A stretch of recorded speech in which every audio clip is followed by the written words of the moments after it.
We back. Episode 2. We did it. We made it. We were struggling this week to get going. We've been super busy, but we're here. Second episode, and we got some cool stuff to talk about. So this past week I was in Colombia playing the Colombian Xball League. Meter was going to join me, but had some stuff come up. Life had some other things take me away from that destination, but it looked sick. I mean, the pictures you sent me look like you were living the tropical dream, escaping the winter cold. Dude, it was sick. Tell them about why you didn't come. I mean, it multifaceted, but the primary reason was Miss P. Miss P. My Doberman, my daughter, had long story short, she was limping, and after a couple days and not a good, full recovery, I was like, all right, I gotta bite the bullet. Man. Yeah, I gotta take care of the kid, of course. But yeah, I went to the vet. $2,000 later, we got some stuff. Yeah, some stuff we gotta take care of. But basically, it's like cervical spine, which sounds a lot scarier than what it really is.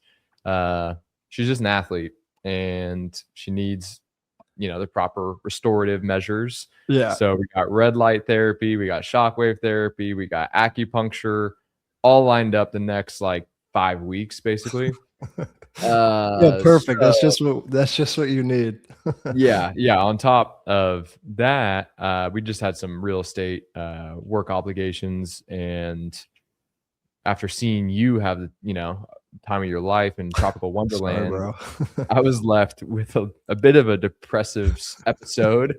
Got in my feels a bit, but it's all good. It's all good things. Dude, yeah, I know. I was like, I knew I couldn't change your mind. I was so bummed though, because I was scared to go, honestly. Well, yeah, I mean, a lot of the current events at that time, if you aren't super dialed in, the day before we were going to leave, there was an unfortunate, huge uprising in Mexico related to the cartel. So that was a little sketchy. And still the fear of the unknown, India. 100%. Yeah. So that wasn't good, but that didn't play a role, unfortunately. And it was tough for me to even tell you, but I was like, I just don't think it's going to happen because of my baby. I felt it, man. I felt it through. I know. I couldn't even answer the FaceTimes because I was just so upset that I let you down. Oh, you're good, bro. But the Templarios took care of you. They did. I sent Lewis, VG, Vili. He's got a couple nicknames. I sent him the link, so he might pop in. But I just noticed below we have a last minute guest. I'll pull him in a sec, but we have Chris Lennon from the Ironmen. I'm going to add him to the show right now. Milk, can we hear you, brother? What up? Yeah. First guest, dude. There we go. First guest. Let's go. Big Milk. Give you a bit of an intro. I played with Chris, with Milk, with Lennon on Ironmen for the past year and a bit. And we thought, pull him in, see how things are going, just kind of shoot the shit for a little bit. What's up, big dog? None. Just been traveling, school, where it literally just got done with a test for my computer architecture class. But paintball wise, recently we just went played at Tiki, or was it Valley Paintball? Tiki's Paintball. Tiki's. Yeah, they just changed the name. Okay. Thunder Valley Paintball. We played Aftershock and Red Legion, but I don't believe the Russians were there. It was actually pretty safe. It was a good practice. Yeah, I saw that. It looked good. It looked like they just had, it was J-Rab and a couple of the younger guys. Yes. That's sweet, man. And then you guys have a couple new bodies. Are those hush hush? Are you talking about them? Did you make new additions, or what's the squad situation? So as of right now, I believe that we are just sticking with the 8, with the 2 additions of Peterson as well as Rosati and Caleb. Solid.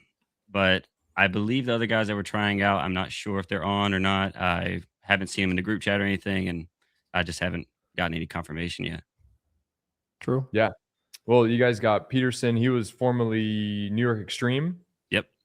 Solid dog. Yeah, he's a solid guy. Whenever I watch those games, Peterson appears to be making the right decisions and moving well, contributing valid information in the pit amongst some of the chaos. So that's good that he made a move that he thinks will better himself. That's sweet. And we got Sea-Dog, his dad, animal in the pits. Animal, full gear, long pants, ready to play. And I remember like every pit's different. So I come up and I was like, I'm gonna grab a pod, in between the points that we're playing. And he goes, no. I go, whoa. Yeah. Like, from the bag, bro. I was like, all right, Sea-Dog, I ain't gonna hate. I'll go. We got rules and regs around here. That's right. Had to respect the dog. He's running a strict show over there. That's sweet. We haven't even talked about Colombia yet, but like the difference over there, pit wise and prep wise, in comparison to back home, I was like, get me back. It looked like you got second place, right, Tom? What's up? Did you get second? Yeah, we got second. What was I drinking? Yeah, like whenever, like if you're going to Europe, really, I mean, especially in the early years of going to Europe, like when I first went in like 2012, 2013, I was playing with a Greek team and we didn't have waters or like normal water. We had some sparkling water and like Cokes, and that was it. And you're like, okay, well, and no food. So I'd like beg for a chocolate baguette, and I was like 16, 17 at the time. So I was like, dude, I don't have a car. I don't have anything. I need some help from help my elders here. Oh, we had food, but we like just didn't have water. Like, I don't understand. Like, I did bring water. I would buy like a gallon every day. But like, honestly, on the last day, it wasn't enough. Like, we got to finals and one of the wives had like 2 bottles of water in her back pocket. and that was it. So like you kind of had a waterfall. Nice body temp. You had a waterfall like a sip. And I'm just like, I could kill for a big jug right now. That's funny. It was hot. It was good though. Yeah. The team, man. The Ironmen, Len. I'm finally talking to Henry. I feel like we've mended the relationship. He might not be as angry at me, but I'm excited. Breakup. It was a big breakup. It was, man. Yeah. It's like a marriage almost, It's difficult going through a divorce. You might have to go to therapy with each other. Yeah, I feel like we got to sit down and just, have a mediator and just really hash things out. But I'm excited that you guys got some solid players, and the vibes were good. They seemed great in that video. Kyle seems happy. Love when Kyle's happy. Me too. It looked like a good time. Are you guys playing this next weekend? Are you going right to the layout? We're going up to NRPL or to NR paintball, excuse me, just to kind of get together of all the local guys. We're going to play against, I believe, Nasty and Jesters potentially. I know Henry coordinated it kind of last minute. It was, I think, 2 weeks ago. And I think everyone but Caleb's going to be there, which should be nice. Yeah, sick. Who do we got this weekend, mate? I think we're playing Demolition, and I think they have some former Notorious guys on their team. I'm not sure exactly who. I'm pretty positive Jared Sherman. I can picture them, but I don't know the names. Yeah, Jared Sherman for sure. I just don't know the other guys who decide to come back. Maybe Ty Bateman, but we'll know more obviously this weekend. Sick. Yeah, that'd be good. I'm excited for that. And then we've got one more this weekend, and then a couple days off. Right back to San Antonio. Yeah. And then into the tournament, man. The tournament's going to be sick. It's coming up fast. Where y'all going for layout? We'll be down in San Antonio. And for that, I believe we have Infamous and Impact. Yeah. Yeah. That'll be sick. That'd be a solid. That'll be a good time. I feel great, man. I love playing as much as I've been playing. The winter was brutal. I'm like, we're back. Yeah. We're back. Especially just going and playing tournaments. Like that's the best practice you can get, even if it's by yourself. It's like way more valuable to go play a foreign event with people you may not know, to obviously help them rise to a higher level. Dude, instill them with some knowledge, but it also keeps you like dialed, keeps you in the motion. We talked about a little bit the last podcast. I mean, just refs alone, having refs alone just elevates everyone's game. And you're playing, I mean, truly a foreign style of ball when you go out there. So it's way better than deciding to sit at home or, go to your local field and just shoot pie plates. Like, you got to go out. You got to stress test the whole engine. Yeah, be here playing video games, just waiting for the cold to go. So yeah, that it was a great time. The awesome. reffing though, it's a little so-so. In general, it's a really difficult deal, and especially when you go to these destination events, they're catching up. They're trying to get to where it is in the US. I mean, we have such a head start and vision for the game. Yeah. It can be brutal. Dude, I to kind of jump like way forward in like the Colombia thing, we made it to finals. First point, we lose a bunch of bodies. It's like a 4-on-2. I shoot a couple of guys quick. It's a 2-on-1. I shoot one guy trying to run me down, win a 1-on-1. I'm stoked. I'm running it in. I'm checking myself. I like took extra time as the first point, and I'd rub on my loader, and like there was, when I looked at it the second time, there was a little bit of a spray. Might have been a hit, but either way, I run in. I'm checking everything. I'm like, the rest beside me, he's like, "You're good." Smack it. This other ref runs, throws it. I'm like, "What?" I'm like, I've been checking myself. Like, this is rub. He's like, "No." He's like, "It's a hit," and it's a hit. Penalty. So then we started down 2 the next point. It was a ride. But we almost won the second. We almost won the second point. It was fun. That's tough. Yeah. I guess before we get into Colombia stuff, talk quick about the show, because last time we had talked about doing this live, which is still something we're gonna do. But right now it's crazy busy. We just said, let's run this, let's record it. We're gonna do future shows live where it's a little bit more interactive, so that will be part of it. But we're not down to kind of commit to like a every week, this night, this time thing, just for purely the convenience of freedom rather than being locked into like a set time. There's going to be a show every week for everyone. It's on all the podcast platforms, which is sweet. It's going to be on YouTube, so there'll always be something. It's just not always going to be live. So yeah. Let us know what you think about that. Yeah. And any insight or what you guys want to hear, like all that stuff, super valuable to us. We're trying to produce content, like Tom said, weekly, and we want to give, valuable information or desired information. So any contributions is like gladly welcomed. Yeah. And we'll do that like later in the show. We kind of have like a send in segment. We don't have a ton of stuff, but hopefully you guys kind of see how we're presenting stuff. And maybe that'll motivate you to send some stuff in. We're just kind of getting stuff through Instagram, through text, videos that people have sent in with questions, funny moments, some bloopers, and we're going to kind of like pull those up and then react to it and give some shout outs. So that's going to be cool. And Lennon, thanks for hopping on. I know you said you might have to run at any time. Just interrupt us, hop off, and appreciate that's you. Perfect segue. I gotta go. But I appreciate y'all having me on. Between the points, send in Lord's work. If you're playing paintball and you're killing it, you're a Lord. All right, send it in at between the points, man. Appreciate y'all. Thank you so much. Take care, buddy. Thank you. See you soon. How do we kick him out? No, that was awesome. I love Lennon. I got flame beanies. I got Astra flame beanies coming, and I literally was inspired by Lennon and a gas station. But flame beanies hard. Yeah, one and the same. He's definitely getting some. I forget what he said. Like there's I want to say it's a Defy reel or video of like the Ironman practice, and he's going off talking about like, I'm Big Milk, I'm this, I'm that, I'm a spaceman. He's going crazy. Yeah, I saw that. Solid energy on that, man. Cool. You want to talk about Colombia?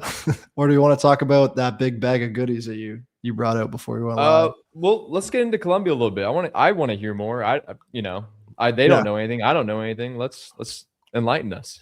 The cool thing about it, like it's nice that we can kind of get hop on and talk about it. But I also made like today, between some like physio appointments and just normal home stuff, I made like a full vlog with kind of iPhone footage, which turned out really sick for anybody who wants to start a channel. It's like, I don't have a camera. The whole thing I shot on my iPhone, and I think it looks sick. And a bunch of photos kind of going through everything, because I'm sure I'm going to miss something. I probably missed stuff in that video, but that's also going to be out on our channel later this week. So Beautiful. yeah, Colombia. A couple weeks ago, I got a message from Louis Villata. I'm sorry, VG. I'll call him VG.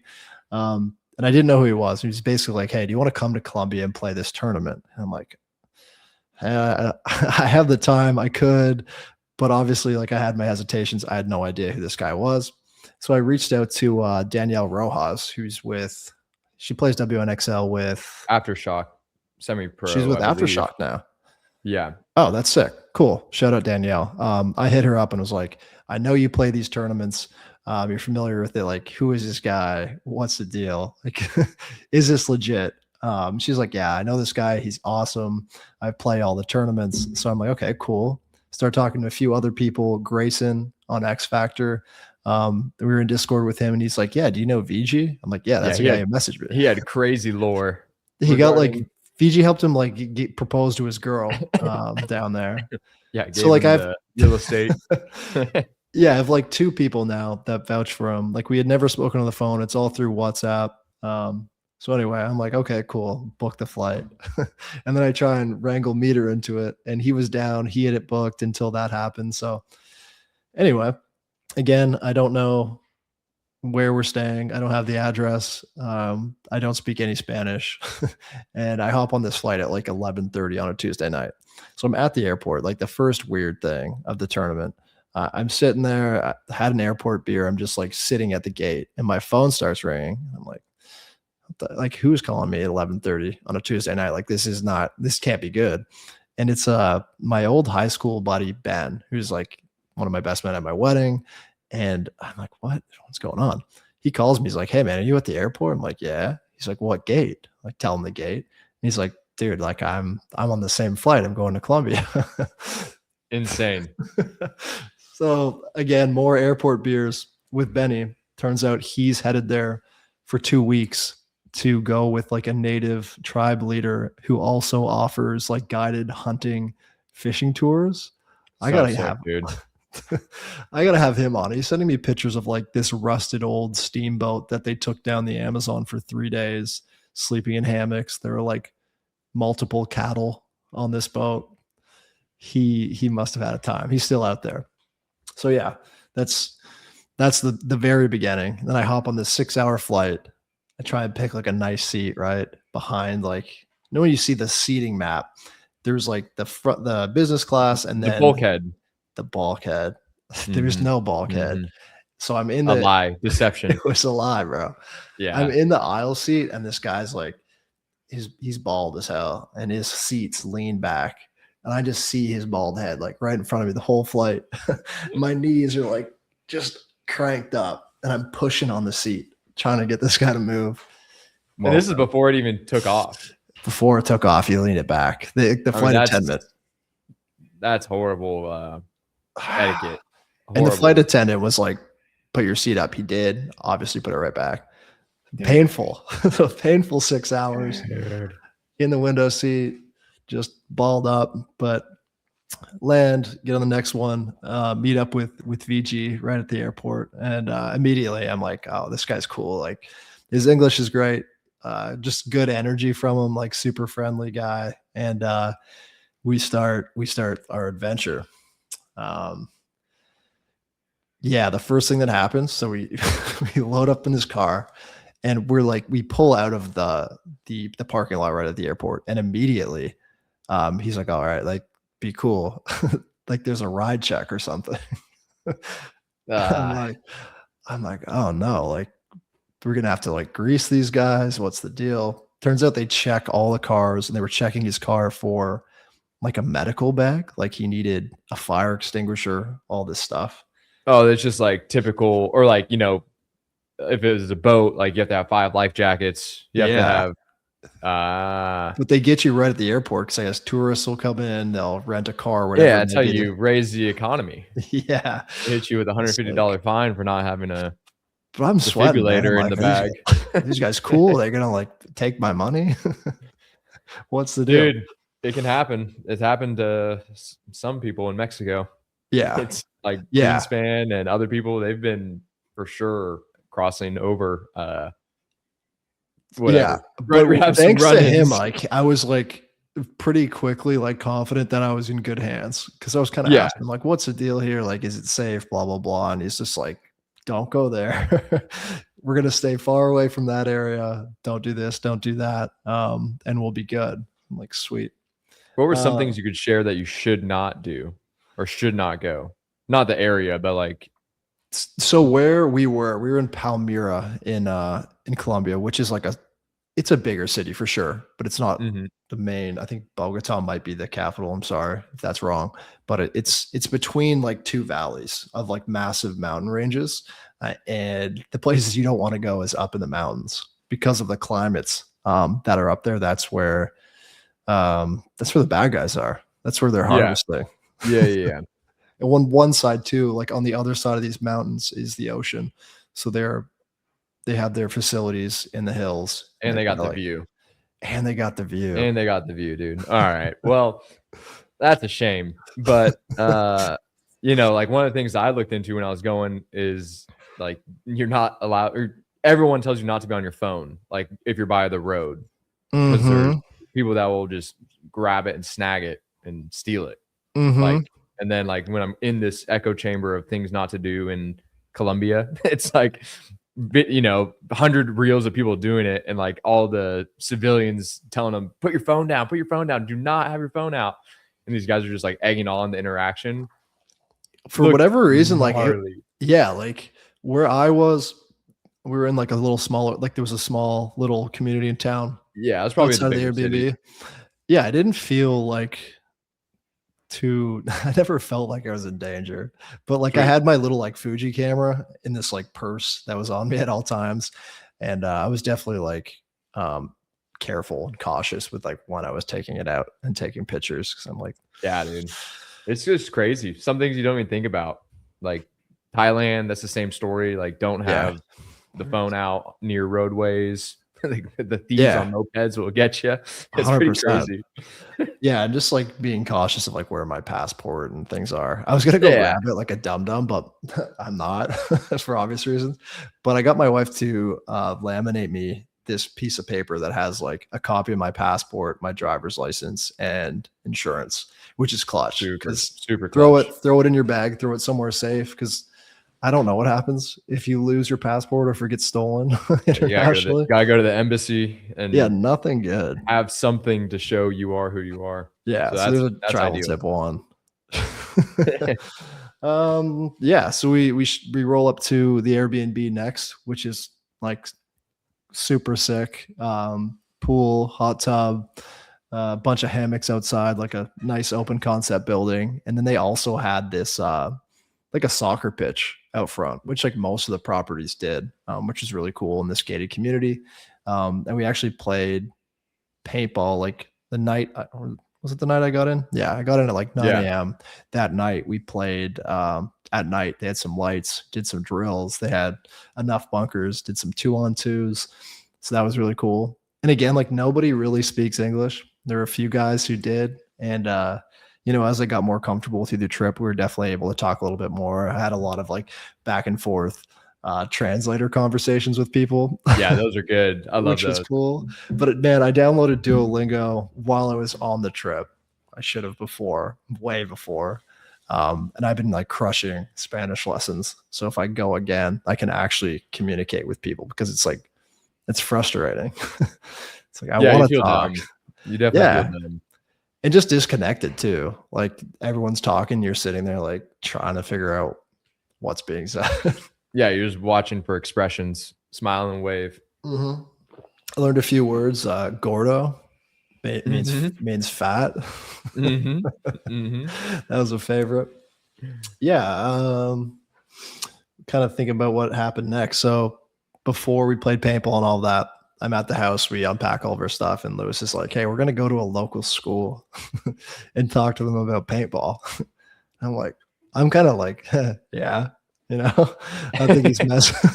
I think he's messing with me, but he's like, no, like the Templarios, the organization, is really involved in Palmira in kind of growing paintball, and it's like, on one side they want to introduce people get them involved in the sport that they love. But another part is just kind of like bringing in a bit of revenue. Like they don't have a lot of players. That's definitely part of it. So we go to this school and they got no windows.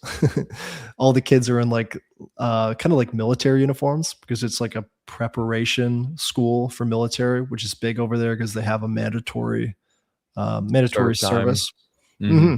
So it was really cool to see that school. In the video that I'm going to put up, I have like tons of photos and videos of what it looks like. But we went there, they have like their CS3 pros and masks and all these kids are in like military formation, like marching on all sides. And they're like, Tom, like, you want to say something? I'm like, sure. Put me on the spot. Like, what were your words of wisdom?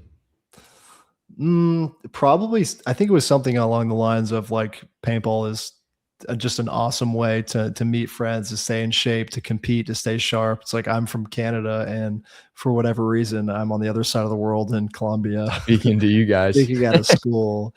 Not exactly that, but just the doors that could be open from it.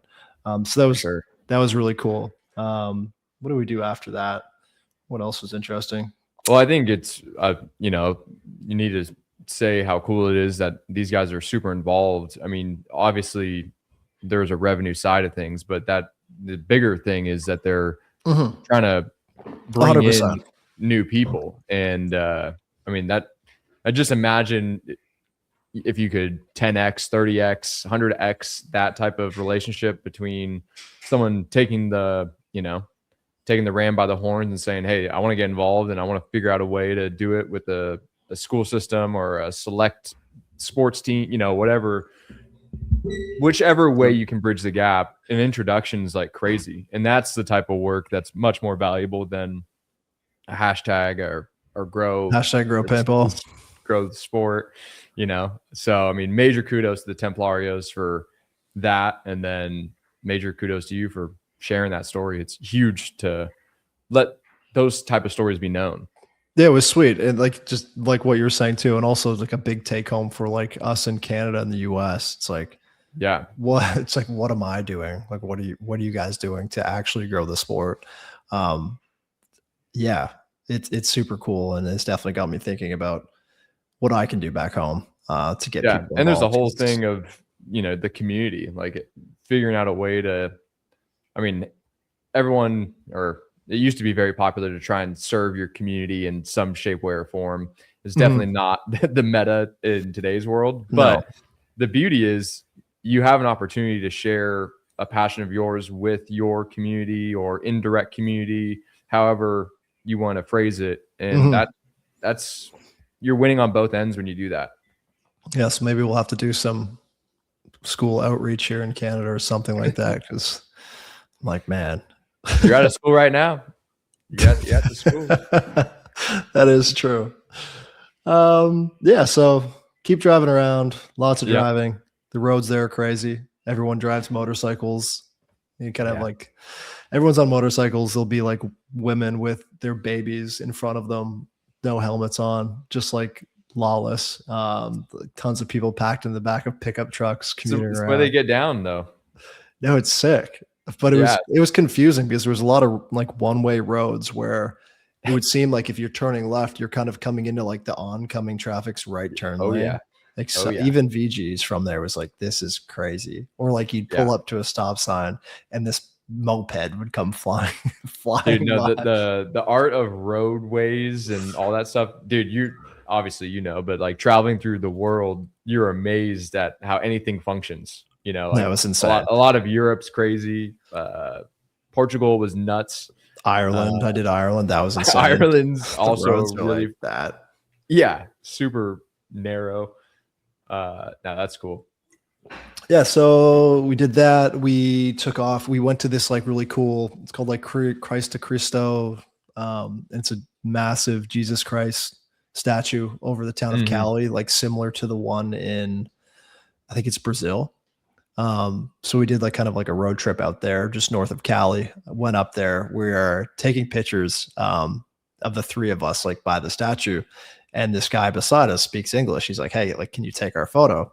And we start talking to this guy, and we're talking about paintball. They have these paintball Templario shirts on, and he ends up being from Texas.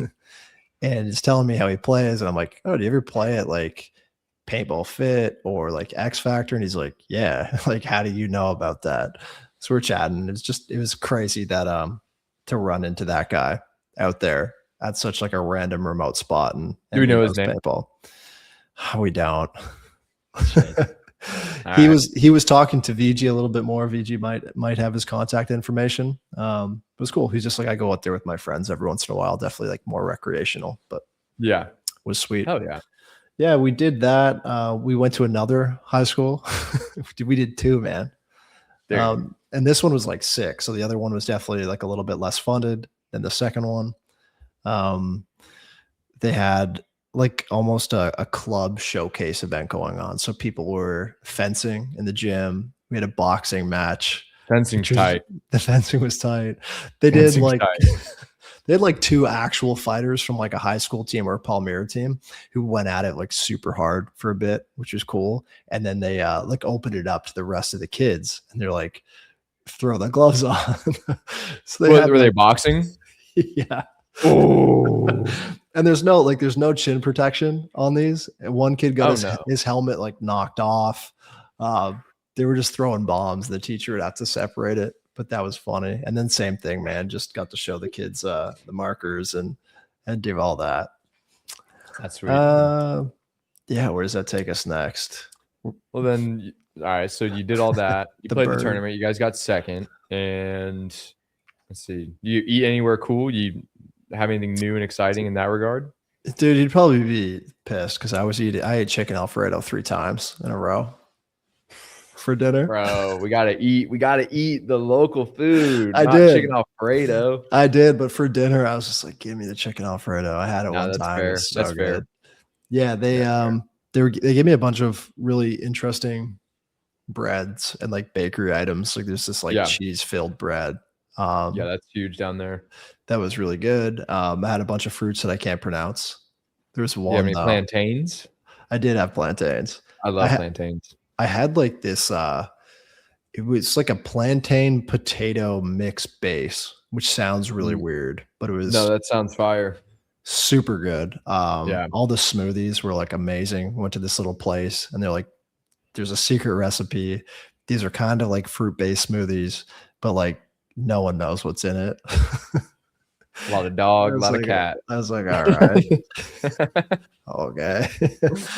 VG also gave me this. He was like, you need to try these fruits. We're at a store. He's like, try this fruit. It looks like an orange, but it has a hard shell. Like you can tap on it.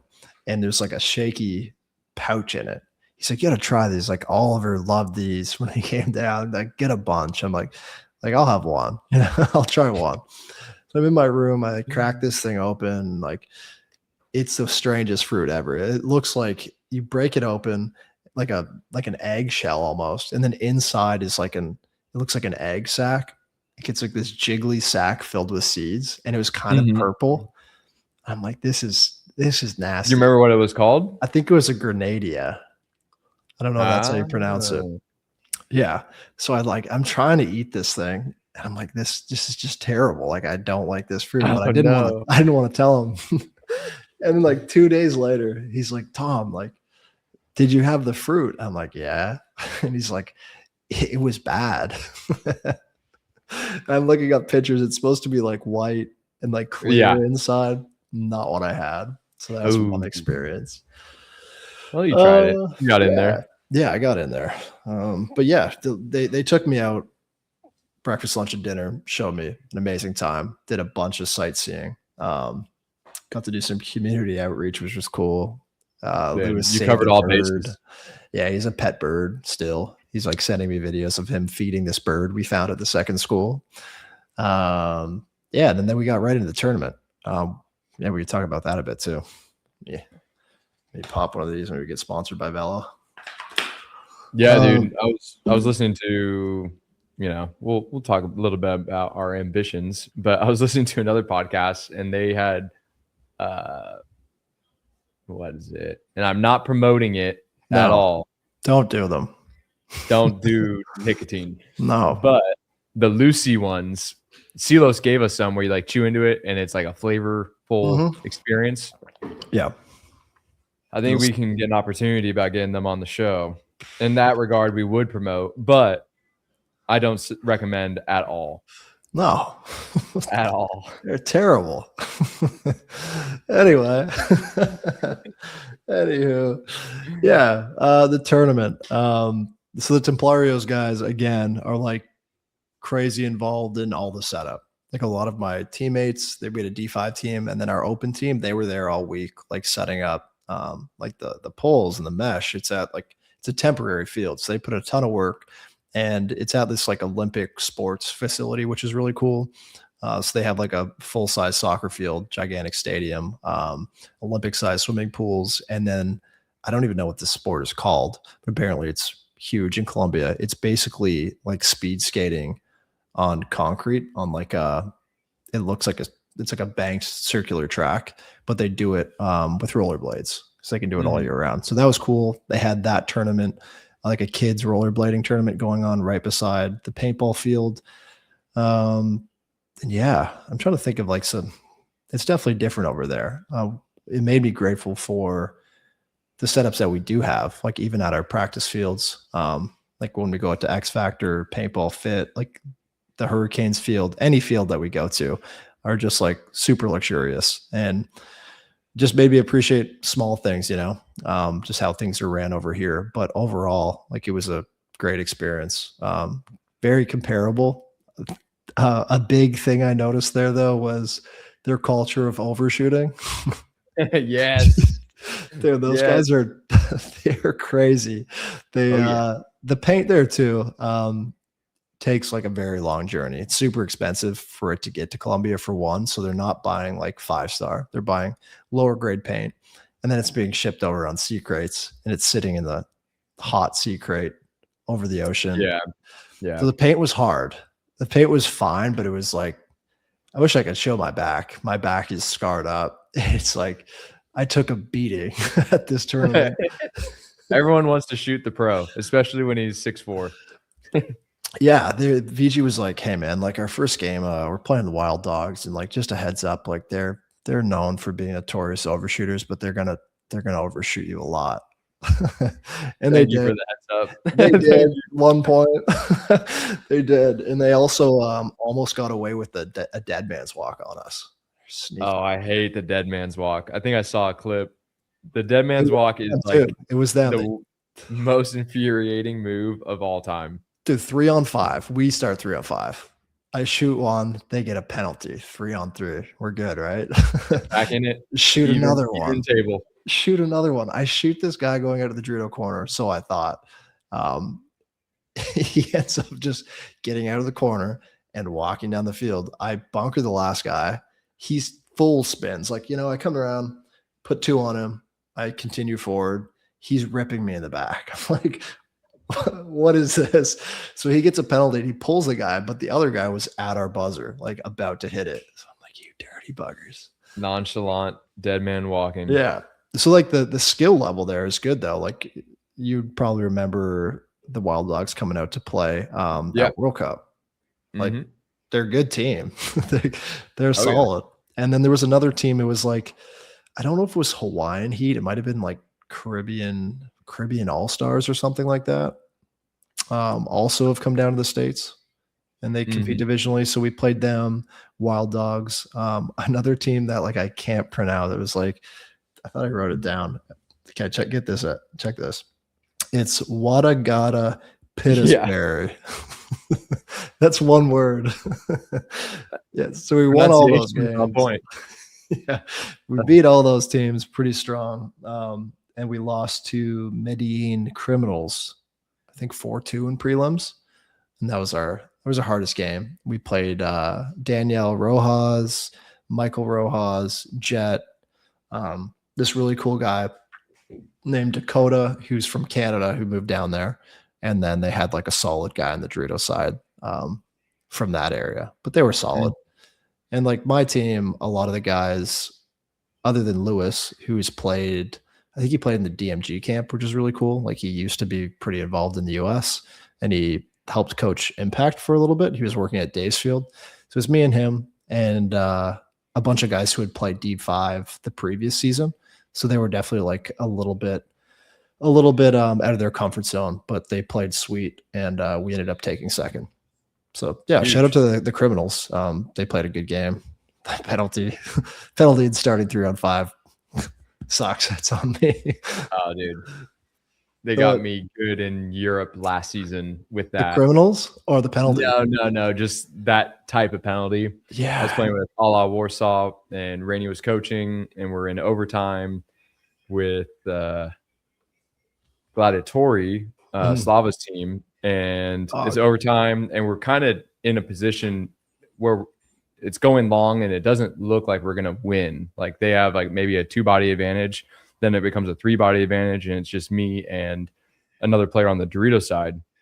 And at that moment, like you really only have, and especially the nature of the layout. So you really only have one opportunity to like do something if you care to win, and that's to just send it. And you got to be, have field awareness and be intellectual. But at the end of the day, there's still a huge luck factor of accomplishing a big deficit move. Yeah. So I'm on the snake side, bunker the 50 snake out, bunker the other snake guy, shoot a guy who's like in the, snake side tower on like the 30. And then there's one body left. And I think I already shot him, and I'd have to watch it to make sure, but I'm pretty sure I already shot this guy. Yeah. And then like I'm trying to shoot the last body, and that guy who I assumed was out spins, shoots at me. But when that happens, it's like I don't have time to really look at anything going on. Yeah. And I didn't feel anything. Something came in, I didn't feel like it like broke, when paint just is coming near you, you look down, you're like, all right.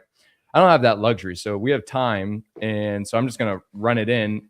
I pass like 6 refs. No one says anything. So I'm like, okay, I'm slamming this thing like a dunk. Yeah. Bam. There it is. Brought this thing back from like nothing. And ref comes in, and I can just see him looking at me. I'm like, oh no, I got something. And I've never had anything like this in like my whole career. So I felt like a real jackass. But I look down, there's just a huge bleeder like in my chest, like in my stomach back area. Yeah. And so yeah, there was that. I should have just checked myself and played the one-on-one, if you don't win in overtime. But that was a huge humbling lesson. But whatever, dude. If you're gonna go for it, you're still gonna go. I win. I crushed a few people, 2-on-1, shoot the guy, shoot the other guy. I'm like, yeah.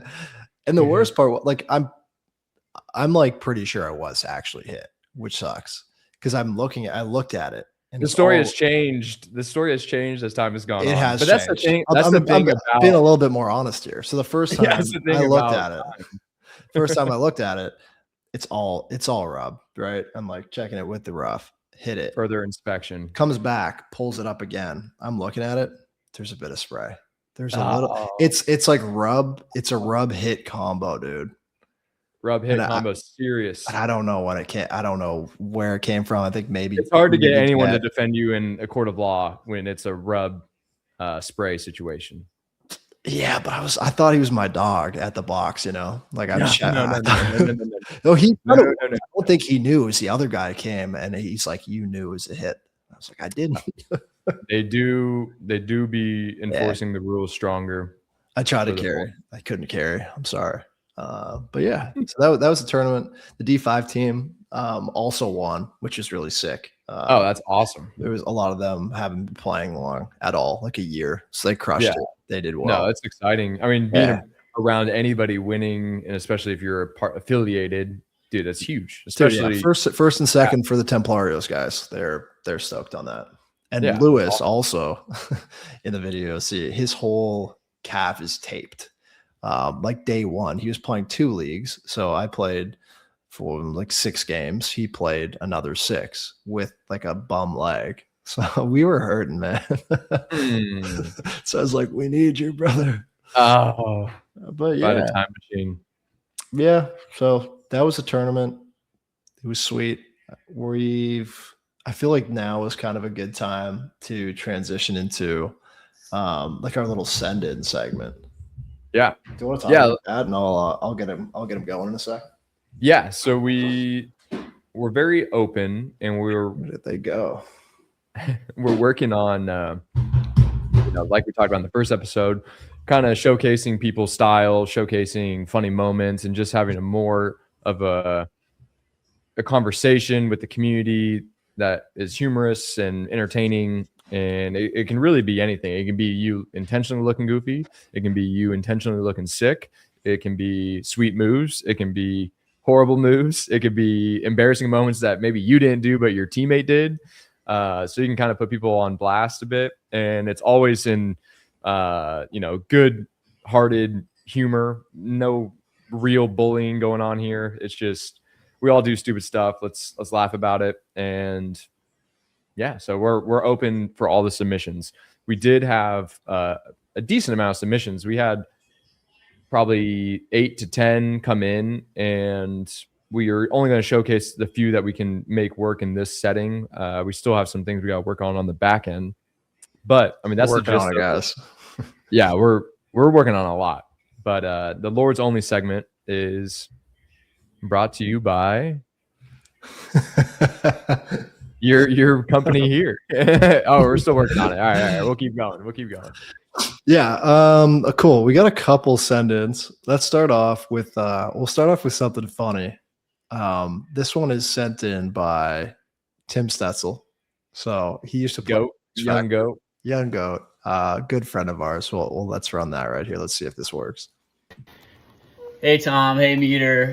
This is Tim from Gut Fisters, D7 5-man. Couple questions. Just wanted to see if I had anything I can improve on my snake crawl. Something I've been kind of trying to improve in my game. If you guys have any advice, would really appreciate it, and let me know what you think. Mask on, lock in. Mm-hmm. Oh, that's clean. Kind of clean. Cheeked up, too. You still got it. Oh, the worm in the snake? Yo. That's how I crawl. Thanks, guys. Dude. Shout out, Tim. 10 out of 10 on the crawl, 10 out of 10 on the breakdancing, improv. Maybe work on the endurance, but I don't have any pointers, really. I have nothing else to contribute. That was beautiful. That was awesome. Tim. All right, we got next one. I'm not sure what some of these are. Some of these we're going into blind. Oh, okay. Just a selfie. There's a mishap. Let's run that back. A selfie. It's just Tim. Oh, it's showing Tim still for you? Yeah. Oh, I have another one up of wait, let me now it's good. There we go. Here we go.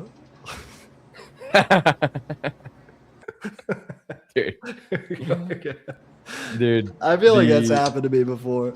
Oh, dude, I've done this in a really bad way. I did that with track spikes. Also, don't recommend track spikes unless you are of a very confident mind. But this was like 2011, 2012. We were setting up a tournament, and it was the night before the tournament. We just set the field up. It was all great. We're playing night ball. And I'm showing off. I'm young and crazy. So I'm just doing no lookers like everywhere. I'm all over the field just annihilating people. And well, I also annihilated a bunker where I run blindly out. And this is when they had pins. So there's like 3 pins next everywhere. To the home. Yeah, they're pinball everywhere. I did the exact same thing that guy did, but I was wearing spikes, and I put a 6-inch gash into this new cake or pin or something, and that was brutal. That can happen to anybody. Could happen to anybody. Love a series. Could happen to anybody. I fell last practice. Maybe that's the next segment. We do Lords Only for the looks, and then we do could happen to anybody for the. I like that. The last practice we had, I tried to retreat from the center tower. A whole snake side was blown. I ran back to the 4, and I fell immediately and had to crawl the entire way, but I made it. All right. Sometimes you just need to be brought down to earth. Too tall. All right, we got 2 more. I don't know what this one is. Here we go. All right.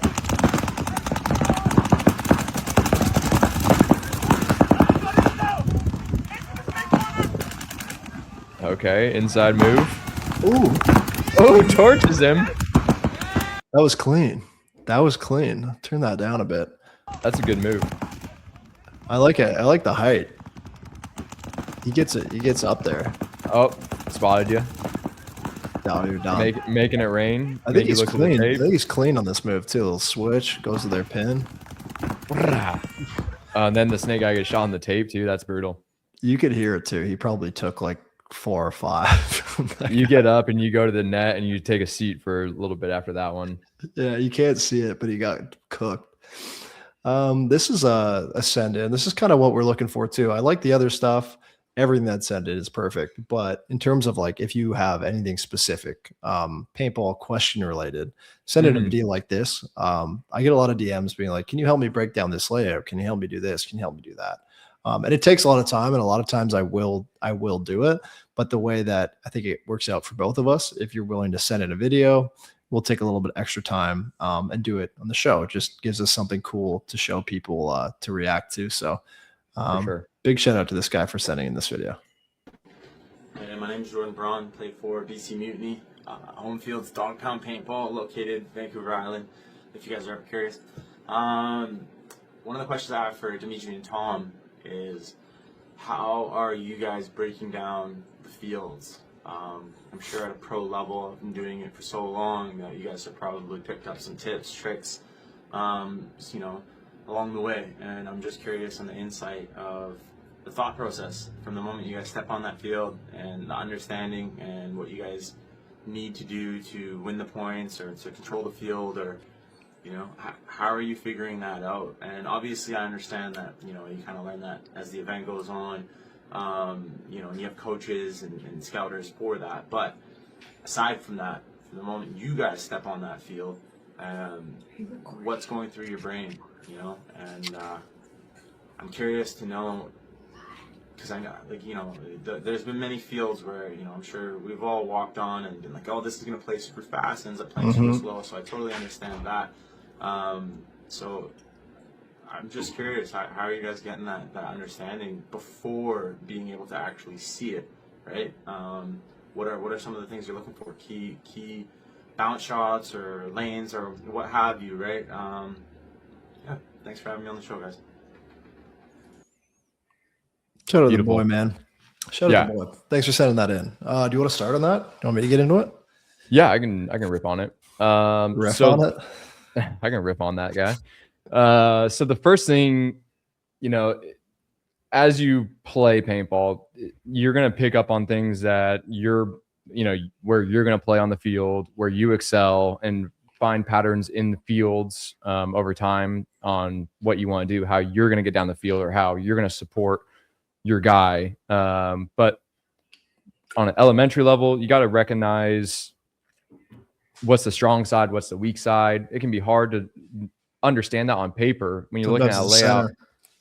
Yeah. Sometimes it could be, sometimes you need to go to the center to open up a side, or at least contain a side so you can have time to progress the other way. But the snake is where I would start personally, just because what kind of snake are we looking at? Are we looking at a long straight down snake, more of a traditional style, where you could conceivably get into the snake, crawl all the way down and be on their side and only have to face the tape? Like, there's no interruptions in the beams. Because if it's that type of field, you got to figure out where you want to be to shoot the bad guys, and where you don't want their guy to get to destroy your team. Stop it.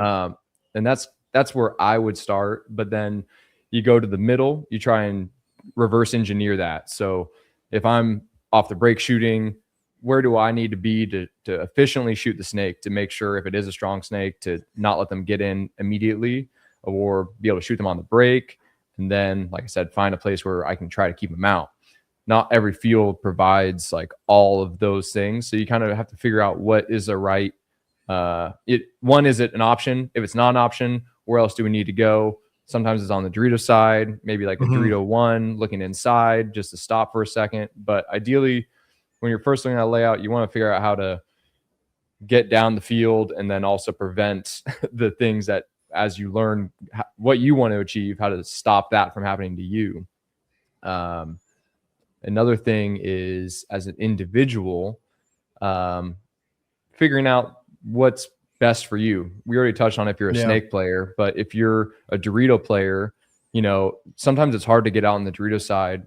Lately with the layouts, it has been a little difficult to get out. And then the best bunker may not be at the 50. You know, the best bunker may be at the 30, maybe the Dorito 3, or maybe it's not anywhere on your side and you have to really, you know, race to get to their side. But taking your time and understanding, if I dive here, what can shoot me? If I just dive, you know, off the back and I'm able to crawl and scurry in because nobody can see me because the rest of the field, there's big bunkers in the middle or something that's blocking it. Another thing that we have going on in today's game is there's snake beams like on both sides. So you got to be flexible in your approach to a field and not being so like dead set on what your role is. You know, like you may be a back player, tower guy, but okay, that's awesome. You walk 2-3 bunkers, but what happens when, you know, we'll say like I'm the one on the Dorito side and then you're like a back guy, but you don't necessarily understand like what happens if I die where you need to be to even contest. Like you can't stay in the Dorito tower. You're going to have to get to the Dorito side or the Dorito 1, 2. Maybe you're gonna have to go into the snake to get to the Dorito 1 or 2, or, you know, whatever it is. So having just these backup plans and what you're trying to figure out, identifying like the strong bunkers, and it may not even be where you may be shooting people, but where you have vision on the field. You know, and we can talk for a long time about how to break down a layout, but I'd love to hear what you have to contribute. For sure. No, that was great. It is a very like complex question that it's something I want to answer in this format rather than breaking my thumbs sending like multiple messages on Instagram, because it's complicated. I think the way that I approach the field, I'm a back guy, middle guy, center guy, whatever you want to call it, but I'm normally not the guy running far off the break. I'll approach it kind of looking at it from a defensive angle. So I'm like, okay, what is the best bunker to control the Dorito side and shoot the Dorito side, right? And then it's like, what controls the snake side? Like try and figure out early, like what zones or what positions our team's going to use. What are they most likely to use to shoot this way and control this side? What are they most likely to use to shoot the other side? And then once you kind of figure out like the major lanes on a layout, so it's just like, they're probably going to go here on snake side. They're probably going to go here on Dorito side. You know, you figure out like the safe breakout, then you can I start to game plan around that. So it's like, okay, the snake lane is massive. There's a massive lane to the bunker before the snake. It's like, they're probably not always going to run snake because that's a risk. Like this is the safe breakout. I like to figure that out. Be like, this guy's going to shoot here. This guy's going to shoot here. And as you play on it throughout the weekend and at tournaments, we like to throw around the term meta a lot. So it's like you figure out what the meta is on a layout. What's the most efficient breakout that you can keep 5 guys alive, shoot people off the break? Like, what are people doing? Once you figure that out is when it kind of gets fun, because then you can be like, okay, most of the times this guy's going to be doing this. He's going to be doing this. And people get lazy in their jobs where if they're in a tower or whatever, and they're supposed to control a zone, they're usually just going there and shooting that zone. Even in the pro division, they're not looking for other stuff. So once you can kind of figure out like this guy's here, you can kind of find little holes where it's not like a main gap or lane to go, but you can say, okay, after watching this many points, people aren't shooting this cut a lot. They're not looking at this zone that often. And that's how I look at it, to like figure out how I can break a field, which is probably a little bit different than a front player, because they're looking at it like, okay, I can make this spot. This one's a bit more of a risk. If I go here, who do I have to put in? It's usually a little bit more straight up and a little bit more one-dimensional, because it's like, okay, there's probably a guy in front of you. There's probably a back center. Maybe there's a cross. You have a couple options. But when you're kind of looking at trying to break the field from like the center or something like that, it's like all sides. So it gets complicated. That's kind of how I start. And if you ever want to talk more about it, Jordan, let me know, buddy. Yeah. And I think there's a value add. With that being said, and obviously you're never gonna figure out the layout like looking at it. You got to play it. You got to watch it being played. You got to see the tendencies of where, you know, people are going to occupy the bunkers the most. But to add on to what you're saying about just knowing where people are and what they're doing, if you're a front guy and you're going, yeah, and this applies really anywhere, but like, where's your shooter, like, for the simplicity of it, let's say it's the home. If they double the home, that means they're probably going to be shooting Dorito side and snake side. And they're probably going to be shooting the snake cut or, you know, whatever the nice cut is.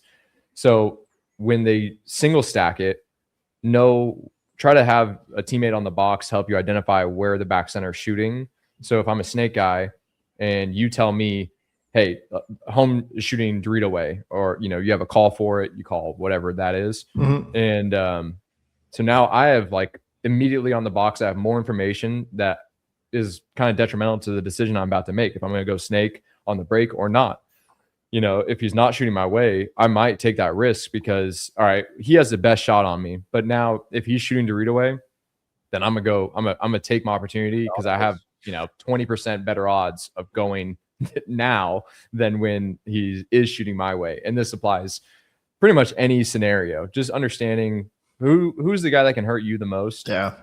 And try and get the information beforehand, and then you can take these bigger bites or more educated guesses instead of just throwing your head to the wall and saying, oh, I got shot on the break. You know, there are ways to mitigate dying on the break. It is a thing that is a constant that will happen, but these little details and nuances of layouts and all that jazz, these are major factors, especially on the pro field, to us making decisions. Like, we have audibles like all the time. And as practice develops, as tournaments develop, like literally from Friday of a tournament to Sunday of a tournament, you are doing, it's just a lot of reads. It's, you know, if they're not here, then I'm gonna go there. If they're hit there, then I'm gonna go over here. It's like very it's like, hey, if this guy's floating, you're dead. You know, if this guy's going to do this, you're probably dead. So you kind of have to make that read really quick. When you're watching footage and you see people like take like a big bite, which isn't usually happening late in the tournament. Sometimes it is and it plays off, but they're taking those big moves and it's calculated. They're not just like, hey, I'm running to Dorito 3. Like, they're seeing something that they've picked up on. They're like, I don't think that they're going to have a good shooter for me. So that's why I'm running it. And that's kind of hard to explain to younger divisional teams too, when you're trying to teach them a little bit slower, more calculated paintball. They're like, let's go snake, let's go this. It's just like, that's not always no. I mean, slow is fast, and however the rest of that thing goes. But, you know, slow is fast, especially in the beginning of paintball. It's like, you gotta just take things super slow. And even to the pro level, I mean, it really comes down to the details of what you're doing.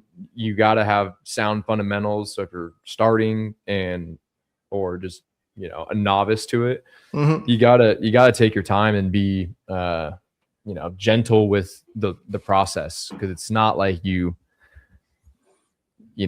figure it out. And then everything's cherry blossoms from there. You know, this is a long game to master. Amen. Sweet. Solid question. Yeah, great question. I think that's kind of bringing us to the end of the show. We got practice this weekend, flying back out tomorrow afternoon, meet up with Meter and the boys. And then we're right into Tampa. Maybe we'll try and get a quick one early next week for everyone. But again, thank you to everyone who's watching it. We got a lot of support through DMs, through comments. You guys are awesome for watching it. And we're going to do our best to keep this going as a weekly thing. Yeah, a big reminder, I guess, that everything is on Spotify, Apple Podcast. We got it everywhere. Drop some comments. Let us know what you guys think on YouTube, and we'll get back to it. But you got anything else, buddy? Yeah. So we have a bunch of new products from Astra. I'm wearing our sample hoodie right now. We got There Will Be Blood, one of the best movies of all time. How do I get you as the main here? There we go. That's sick. That's so sick. I haven't seen that yet. That's cool. Yeah, we got It's like what kind of material is it? Oh, this is all cotton, really heavy duty cotton. I mean, the blanks were were pricey, but it's all USA made, and we have sweats. I didn't bring those in here, but I'm gonna stock the website with a bunch of stuff tonight, and I'm gonna have a lot of stuff available on the site tomorrow, which is March 6th. So we'll have a bunch of headbands, beanies, hats. Yeah, we'll have all that. This is gonna drop tomorrow too. Oh, we got more. Yeah, we got a lot of bands. A lot of bands. The Astro bands. I was rocking one of those in Colombia. They're super nice. And everything that we're selling as far as headbands and clothing, all USA made and USA improved, which is really difficult to do. And in addition, we got the workers. You have the workers in the basement of this property? No, we'll get there one day. But no, the hoodies and everything's made in Los Angeles. Oh, that's sick. Yeah, it's all 100% cotton, and then we also have our gamer pads. Our gamer pad, mouse pad, or you can use multi-use. You can use it as like a mechanic mat or tech pad. So we got these on the site. Well, they'll be on the site tomorrow. So appreciate all you guys. Yeah, we have a ton of stuff coming up. Appreciate all you guys. Won't reiterate everything, but it means a ton to us to have the support, and we just hope to make this entertaining for you guys. Peace. See ya.